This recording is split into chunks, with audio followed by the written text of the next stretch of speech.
کہ ان 3-6 مہینے میں ایون دو ہم ایک دوسرے سے واقف نہیں تھے اور ایک چھوٹی ٹیم تھی ڈاکٹر صاحب کی، ڈاکٹر صاحب تھے، مولانا صاحب تھے، 1-2 لوگ اور تھے، ان ملاقاتوں کی وجہ سے ہم ایک دوسرے کی طبیعتوں سے واقف ہو گئے اور ایک دوسرے کی ویلیو سسٹم کو سمجھنے لگے، تو we were able to perform faster.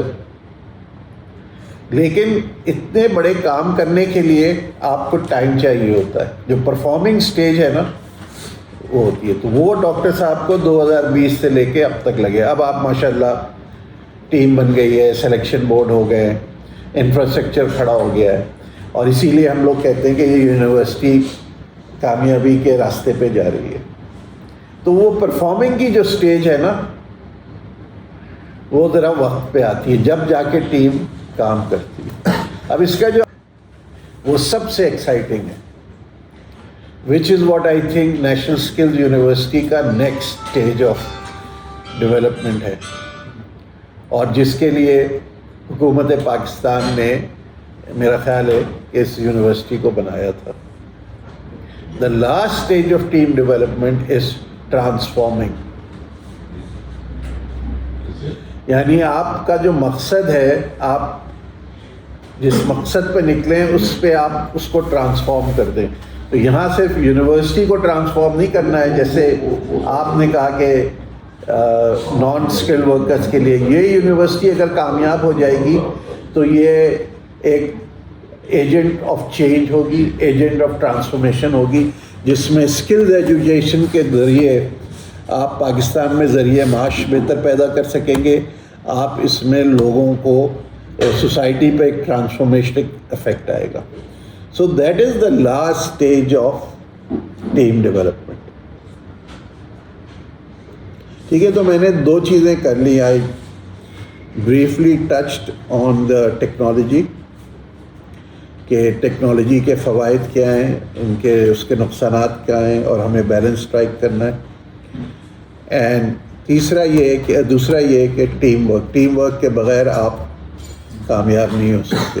Work will lead to transformation, and I think کہ National skills University can transform the skills education in Pakistan. And by virtue of that جو اگلا حصہ ہے میں چاہوں گا کہ ڈاکٹر صاحب بھی اس میں پارٹیسپیٹ کریں. جو ہماری ٹاک کا تھا وہ ہے strategic thinking and how human relations technology it connects to strategic thinking. And اس اسٹریٹجک تھنکنگ کا نیشنل اسکلز یونیورسٹی کا جو آپ سمجھ لیں کہ آگے کا راستہ ہے اور یہ اس سے کامیابی ہوئی ہے، اس کا کتنا بڑا کنٹریبیوشن ہے جو اس کا اسٹریٹجک پلان ہے. لیکن پہلے مجھے آپ لوگ یہ بتائیں، strategic planning, strategic thinking is a name. Do you anyone knows what this mean? Strategic thinking کا کیا مطلب ہے؟ Any gas? اسٹریٹجک بیس کرتا ہے میرے خیال میں کہ کوئی آپ نے آبجیکٹیو حاصل کرنا ہے، اس آبجیکٹیو حاصل کرنے کے لیے کون کون سے آپ نے ٹیکنالوجی میتھڈ یوز کرنے ہیں، اسٹیپس کون کون سے ہیں، کن اسٹیپ سے جا کے آپ پھر جا کے اچیو کریں گے گول. مثال کے طور پر اب یہ سمجھنے کہ یونیورسٹی کو اپنے اسٹوڈنٹس کو بنانا ہے کہ وہ اپنے سیلف امپلائمنٹ میں آئیں. ظاہر ہے ہمیں وہ کریکولم اسٹریٹجی بنانی پڑے، کریکولم ایسا بنانا پڑے گا، پھر ان کو انوویشن کنٹینٹس پڑھانے پڑیں گے، پھر ان کو اسٹارٹ اپس پڑھانا پڑے گا، پھر ان کے بعد ٹریننگ بھی کرنی پڑے گی، پھر ان کو ایکسپوز کرنا پڑے گا. یہ 5 اسٹریٹجی ہمارے سارے اسٹیپس ہوں گے. یہ سارے اسٹریٹجی بنائیں گے، پھر جب رزلٹ ہمیں وہی ملے گا جو ہم چاہتے ہیں کہ اسٹوڈنٹ جو ہو. نہیں، یہ تو آپ نے ڈسکرائب کر دیا کہ اسٹریٹجک پلان کیا ہونا چاہیے. میں یہ معلوم کرنا چاہتا ہوں کہ جب ہم ورڈ یوز کرتے ہیں اسٹریٹجک تھنکنگ، سر اس میں بیسیکلی ایک تو آپریشنل پلانس ہوتے ہیں جو ٹوڈے ہر ڈپارٹمنٹ کرتا ہے، ہر انڈیویجول کرتا ہے. لیکن وہ ہوتے ہیں کہ آپ کے ڈیلی یا منتھلی یا ایئرلی ایک سلسلہ اس کے ایکسپرٹ کیا اچیو ہوا. لیکن اس کے آپریشنل جو ریزلٹس ہیں وہ تو بہتر ہیں، لیکن لانگ ٹرم جا کے وہ آپ کے مفاد میں نہیں ہوتے. لیکن کمپنی کو یا کسی بھی ادارے کو ایگزسٹ کرنا ہے اوور پیریڈ آف ٹائم.